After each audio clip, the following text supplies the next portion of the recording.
The diaspora community is urged to discharge their national responsibilities in promoting the victory of Adwa.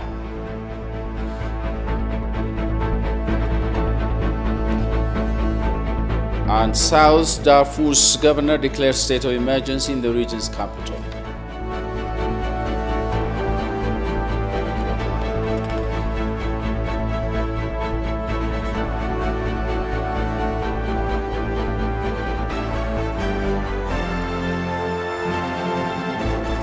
Those are the top stories in this news edition. Hello, welcome to ETV News with the news. I'm Shamal Islam.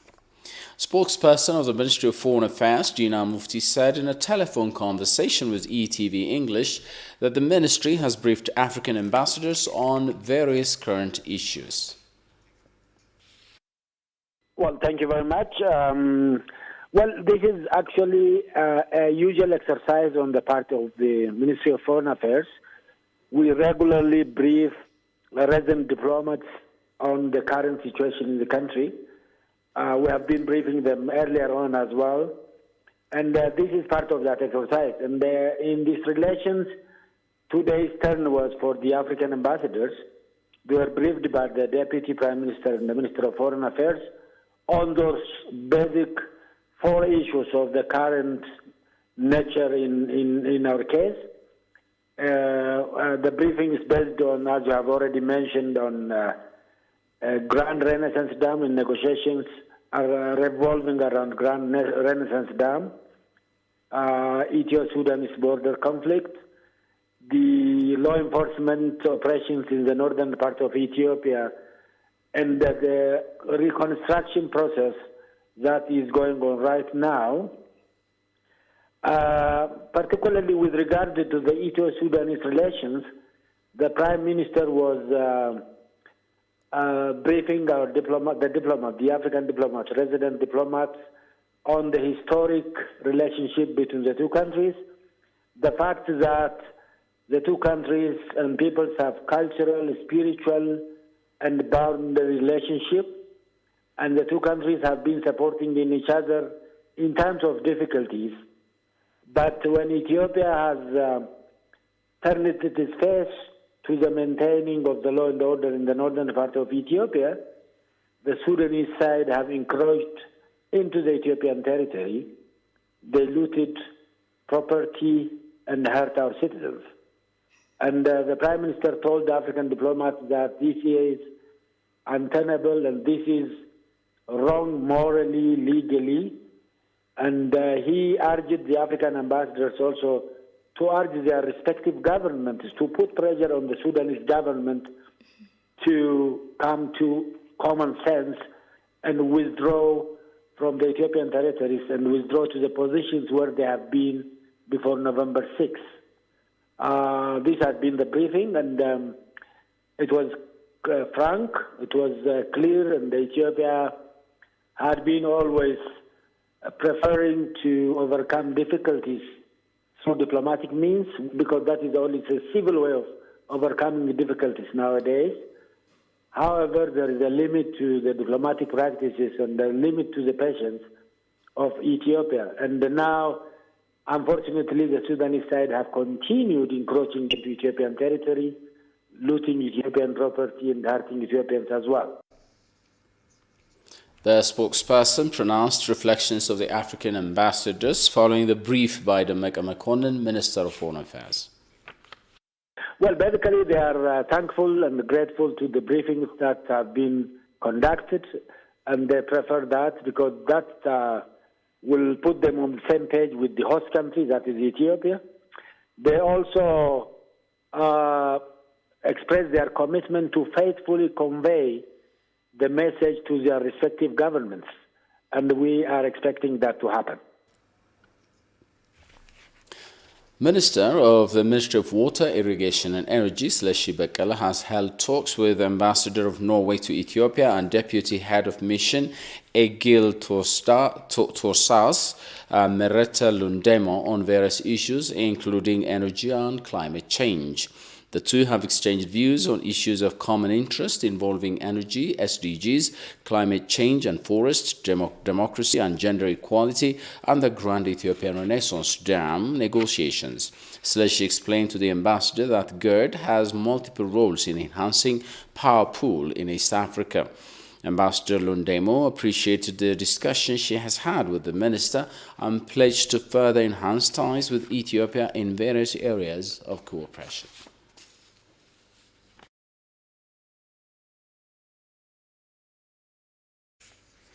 Ethiopians living all over the world have launched the second Twitter campaign with hashtags titled #TPLF is the cause and #Dr. Abiy is cleaning the TPLF mess, to address misinformation from apologists of TPLF.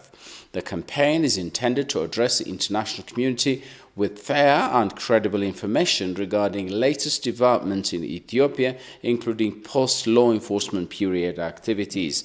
It is also indicated that the campaign is aimed at telling the world that there is TPLF behind every mess in the country. It is to be recalled that Ethiopians living in several parts of the world highly participated in the first campaign held under the hashtag Unity for Ethiopia since the beginning of February 2021.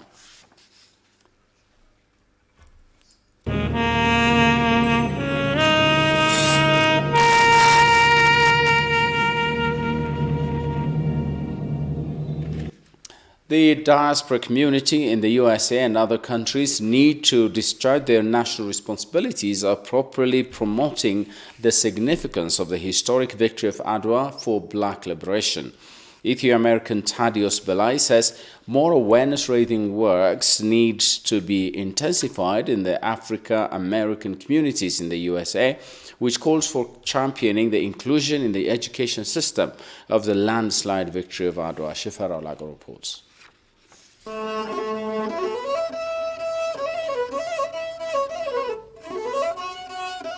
The preeminent symbol of Ethiopia's sovereignty and Pan-Africanism, the victory of Adwa. This decisive victory not only ousted Italian invaders out of Ethiopia, it also galvanized other nations under oppression of colonialism to fight for their freedom across the globe. Thaddeus Belai is an educator, community organizer, researcher and social justice activist. He is also the president of the Ethiopian Public Diplomacy Task Force in the United States. As an Ethio-American, he says the victory of Adwa means a lot to him and his African brothers and sisters.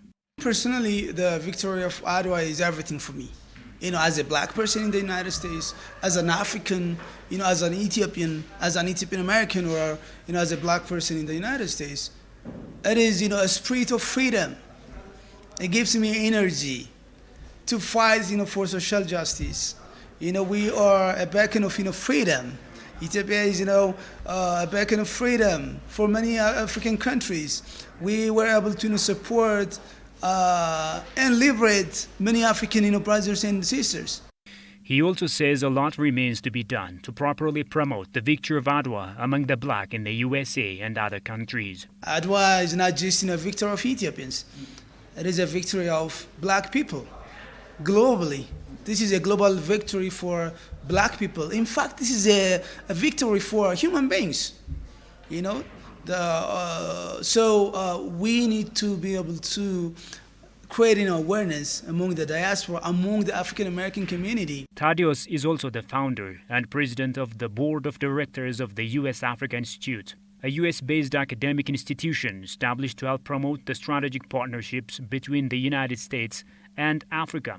He says many of the current generation in the United States do not know a lot about Adwa, so he's working for the inclusion of the Adwa victory in the U.S. education system. When you look at the civil rights generation, the civil rights movement generation in the United States, they had a deep understanding about the global black liberation movement. They were able to use the victory of Adwa as a source of energy to advance, the civil rights, movement, questions. But now, when it comes to, the Black Lives Matter, we are in an era of, Black Lives Matter movement, where you see a lot of, millions of, black, young black, generation, and most of them, I would say, they don't have, any understanding about the victory of Adwa. And the reason for that is the United States, as a country, has been erasing the victory of black people from the education system. When you look at the history books of the United States, you barely find victories of black movements. So I had I've had so many African American friends, and in fact I was asking one of my friends yesterday, and then she told me that she didn't know anything about this until she came to Ethiopia. And one of my other friend, he told me that because of his family connection to Ethiopia, he was able to understand the victory of the battle of Adwa. But the general population, the general black population, especially the young generation, they barely understand and know the Battle of Adwa, the victory of black people at the Battle of Adwa against white supremacists, against colonialists. So, and again, that's something that we need to advocate, and to be able to incorporate this huge victory in the U.S. education system. He also says the diaspora community need to go extra miles to advance the importance of Adwa across the globe. One of our projects, to teach, the young generation about not only the Adwa victory, but also, other liberation movements in many parts of, Africa and South and Central American countries, in the Caribbean, because, we have also black people who have been fighting, for their rights and liberation, for many years. And we barely know, those fighters, those liberation movements. Ethiopia is celebrating the victory of Adwa throughout the month of February with assorted events, although Ethiopians believe that the celebration is not just a one-time event. And portraying artistic pictures of the victory of Adwa is said to be crucial in signifying a story of common purpose and common destiny. Artists said the scenes of Adwa inscribed in pictures have powerful and unforgettable memory in the minds of the viewers to realize the then unity among Ethiopians. Kasan Chani had the details on that.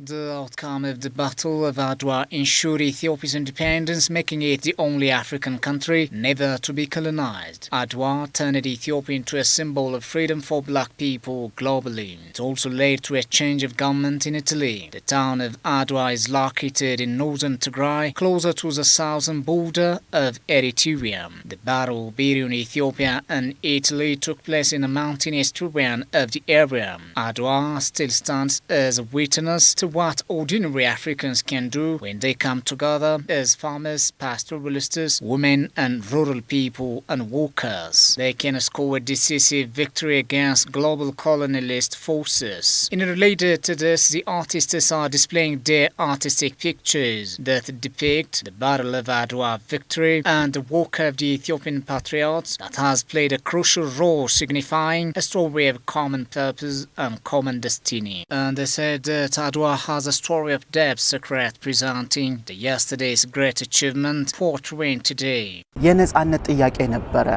was a question of independence and the art itself used to preach freedom and law. The Adwa victory had greatly assured the black people's free identity, free thought and free way of living at every corner of the nation. Predominantly, I would like to state is that the thoughts of warriors during the time of the battle. Because it was a time of fasting, the soldiers all in all were fasting. There was an ark, and as the time of fasting, a soldier who was do that and praying to Almighty God. How did it seem like? How was the spirit of the king who was fasting at the same time encouraging the soldiers to defeat the battle brilliantly? And how were also the foreigners who had eaten various drinks and foods too much?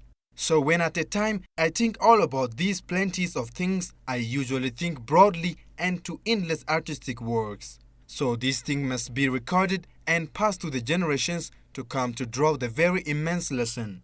Thus, they could have paramount importance, being served as the reference. Adwa reveals the historical fact that Ethiopia had previously maintained. As the artists, they part ways and inspire the present generation to keep the national pride handed over from the past generation. Displaying the harshest course of the war where the two groups were very close to one another, the artists believed that reason toward promoting the victory of Adwa through their art is mainly its historical prominence. The artists further accentuated the commitment the forefathers made the journey incomparable at the scene of the bloody battle. And in another news, a history researcher says the victory of Adwa was not simply to defeat Italy, but it was against European imperialism. The scholar Ayele Bekere indicated the victory of Adwa is a turning point in world history in which something different happened at Adwa in unison by the people from all walks of life. Goshu Melissa reports. According to Jonas Raymond, in March 1896, a well-disciplined and massive Ethiopian army did the unthinkable. It routed an invading Italian force and brought Italy's war of conquest in Africa to an end. In the age of relentless European expansion, Ethiopia had successfully defended its independence and cast doubt upon an unshakable certainty of the age of imperialism. Ethiopia is said to celebrate the 125th victory of Adwa. Historian Ayele Bekere, who studied ancient civilization, said the victory of Adwa is important in unifying Africa. Ayele spoke out the victory of Adwa was not simply to defeat Italy, but it was against European imperialism. Their ability to fight and defeat the Italians was not technically just simply against the Italians, it was against European imperialism, because European imperialism has already controlled almost the entire Africa with the exception of Liberia, and has put the whole Africa under its colonial order. So therefore that kind of fait accompli was disturbed by the victory at the Battle of Adwa. He pointed out that the victory of Adwa is a turning point in world history. Most historians say that it is a turning point in world history. They say it's a turning point in colonial history. It's a turning point because something different, something unique has happened at Adwa, and that was the ability of Ethiopians to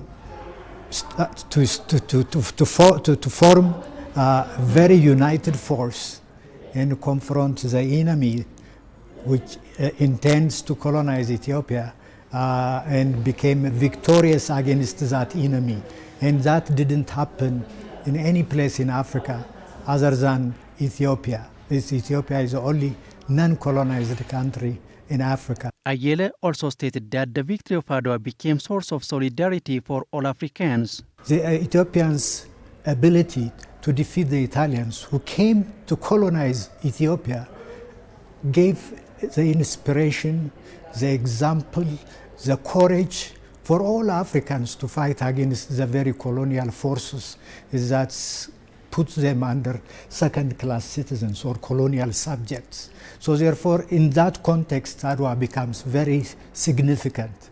It becomes very important because Africans say, oh, if Ethiopians succeeded in defeating the Italians, now we should continue to fight, continue to resist until we also be in a position to defeat the British, the French, the Germans, the Portuguese, and so on and so forth. So therefore, Adwa became a source of inspiration and also a source of solidarity, in which that they would have the courage now, at least to kind of say, we can also fight and defeat the colonizers in our territories, in our regions. So therefore, in that sense, that's how that sense of unity emerged, and an African identity started to form shape.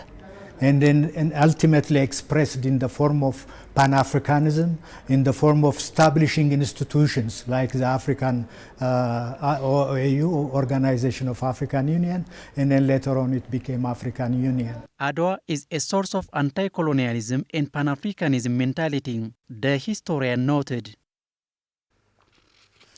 The Ministry of Education announced that what was meant to be the 2020 university entrance examination will now be given as of the 8th of March 2021. The exam was postponed due to COVID-19 and security threats across the nation. Even though the exam was previously scheduled to be given online, the ministry has decided to conduct it on paper as of March the 8th because tablets require additional time to input or to import. የካቲት 22 እስከ 24 ውስጥ የተፈታኞች የፈተና መግቢያ መታወቂያ የሚሰራጭበት ይሆናል። Starting from March 1 to 3, the candidate's identity card will be distributed and orientations will be given on March 6. The entrance exam will kick off on Monday, March 8. Therefore, all 12th grade students in Ethiopia will be seated for the 2020 national entrance exam from March 8 to 11. ሰኞ ፈተና ይጀምራል። March 1st to the 3rd, the candidates' identity cards will be distributed and orientations will be given on March the 6th. The entrance exam will kick off on Monday, March the 8th. Therefore, all 12th grade students in Ethiopia will be seated for the national entrance exam from March the 8th to the 11th. According to the minister, 12,000 examinees in Tigray state will take the exam at 4 universities in the state.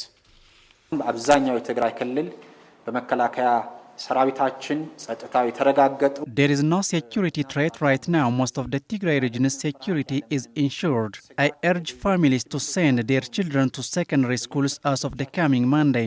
From all secondary schools in Tigray, we will relocate 12,000 students next week to 4 universities in Tigray state. Students will be placed in nearby universities. The interim administration will facilitate transport and other logistics in collaboration with respective schools. በየትምህርት ቤቱ በሚሰጠው መረጃ መሰረት ከሁሉም የትግራይ ሁለተኛ ደረጃ ትምህርት ቤቶች